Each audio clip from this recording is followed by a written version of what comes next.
Greetings, Yuan Spa. With all of this change in our daily routines, I have found myself extra stiff, especially through the legs and the back body. So I'm trying to remind myself how important it is to do a little stretching at least once a day, but during the day. So I'm going to invite you to join me today for a little bit of easy opening through the legs and the outer hips.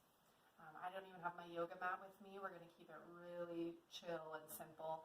It can be really nice to have, however, a block or a book, anything to lift the hips up a little bit if you feel like you're trying to sit and you're feeling really hunched over and your legs are really high. Just bring something to lift up the hips so that you've got a little more space and it doesn't take so much effort to sit comfortably. Now, once you've found your comfortable seat, whatever that looks like for you, we'll start together with the left leg in, the right leg followed by the right leg. So left heel is sort of at the inner right thigh. The left leg is folded in easily to follow. And once you're there, maybe this is already a little bit of intensity in the hips after sitting in chairs or whatever we've been doing. Sitting on the floor in this position can be a lot. But once you've found a little bit of comfort and ease here, so that it doesn't feel like you're, again, holding the legs too much, you can slowly start to crawl your way forward. I'm going to turn sideways just so you can see how subtle these movements are on my end. I'm really not going to try to get my forehead to the ground or my chest to the ground. I might not be able to do that even if I tried. If you're super flexible and that feels good for you, then I'll invite you to go for it. I like my block here again to have something to sort of hold on to that's not as far away as the ground.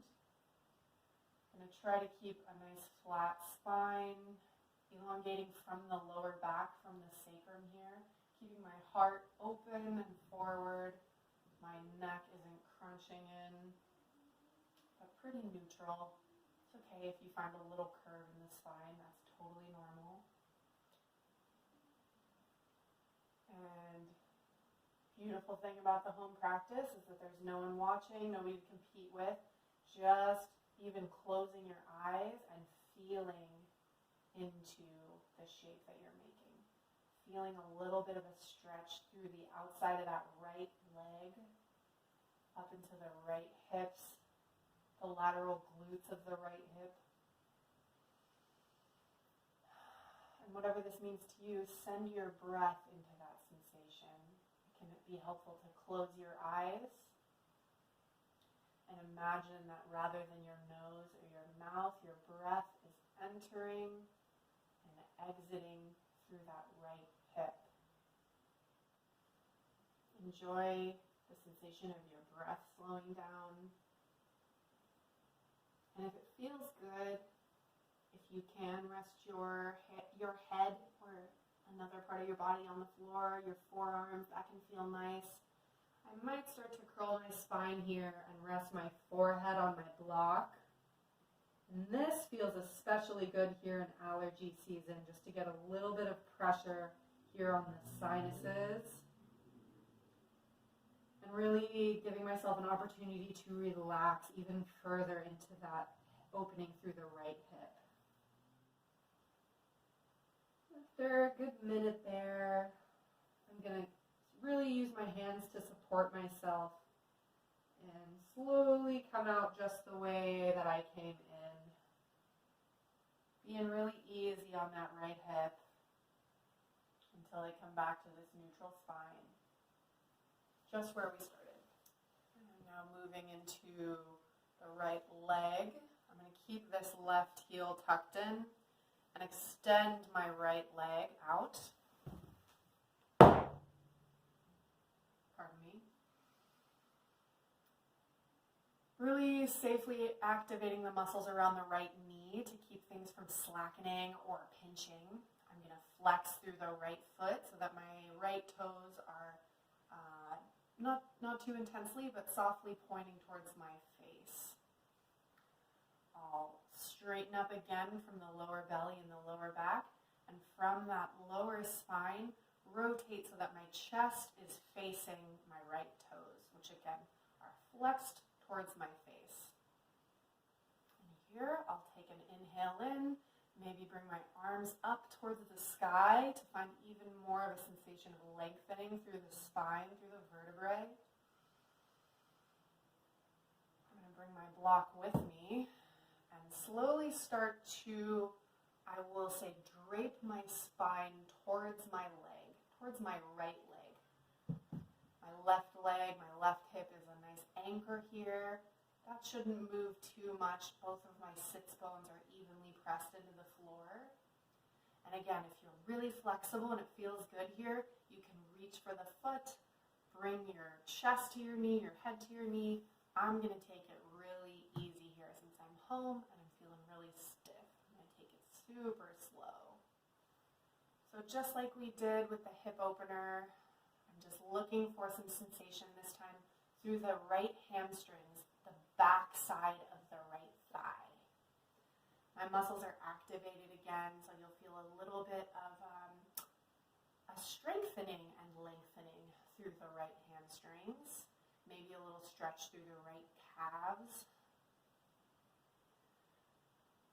And I should have said before, but your right knee can be super bent here too. I'm going to make sure that my right toes stay flexed towards my face, but if your knee is all the way up here, all the better. That just means you've got more support for you to rest your torso on your right thigh.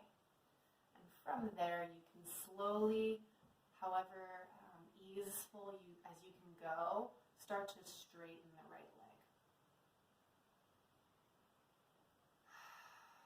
And just like we did with the right hip opener, if it's easy and accessible for you, you can find somewhere to rest your forehead. I'm good on that, but it's an invitation for you. You can take this left arm and find the outside of your right knee or the right thigh or the right foot to enhance the stretch that you feel through the lower left back, the lower left side body. Make sure that your torso is still nice and rotated so that your chest is facing the same direction as your right foot. One more breath here. And as you exhale, softly come up, same way that we went in. And we'll do just the same, this time focusing on the left heel, or left hip, and the left leg. So find your center, both sits bones pressing into the earth. Some length through the spine, sitting up on a block or a pillow, a rolled up towel, if that makes it easier for you to find length through the spine. Maybe you notice the breath's already a little deeper, a little slower, and I'm going to start to slowly walk my way out. I'm not collapsing into my hands. I've got this nice support through my core muscles and through my spine. And I'm just using my hands to support me in walking forward.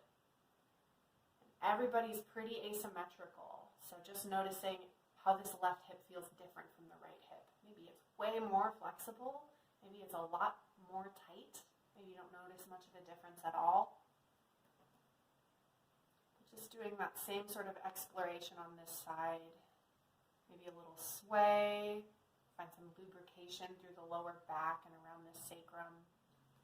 Maybe find that beautiful sinus release again by supporting your head on something nice and firm, bringing the floor up towards you so that you don't have to reach and undo all of this softening that we've worked so hard to do. Breathing into the back body once you find a little bit of arch through the thoracic spine. And again, placing the entry and exit for your breath into that left hip, the outside of the left leg, the lateral left glute muscles.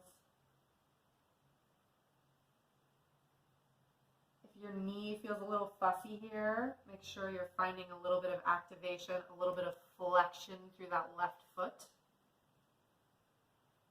And I'll start to slowly walk back up until your spine neutral over your pelvis. And you know what's next? We'll keep that right heel in, extending through the left leg. Again, maybe you get just this far with a super bent knee. Maybe you're able to straighten it a little bit more.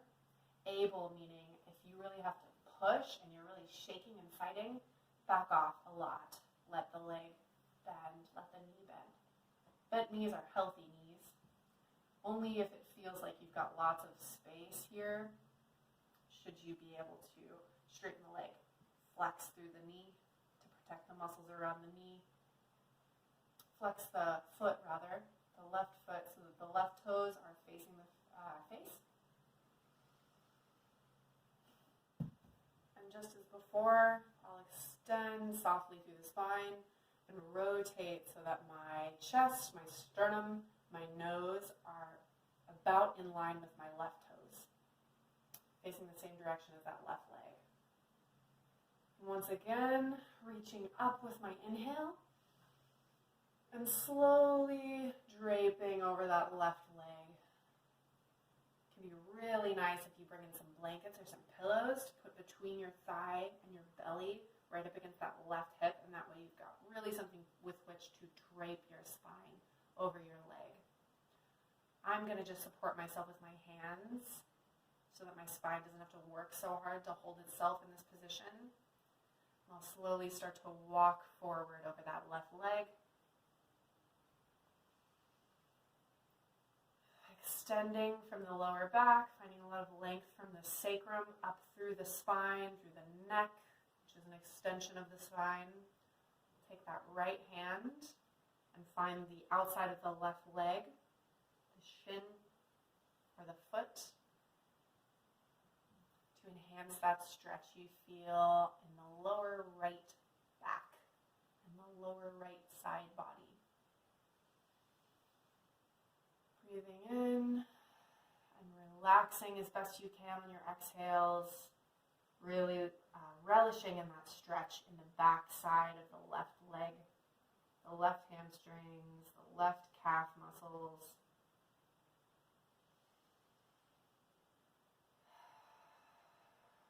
And slowly, without slingshotting back up, I'm going to softly let go with that right hand and walk myself back up to a neutral spine. One more time, I'll inhale, reaching up. And slowly facing the opposite direction, a counter twist to the right. My right hand lands softly on the outside of my right hip. My left hand finds the outside of my right thigh. And I just gently find a little twist through each vertebrae of my spine, from the lower back up to the middle back. Feel the sternum twist a little bit. You can incorporate the neck and look softly past your right shoulder. And melting yourself back to center.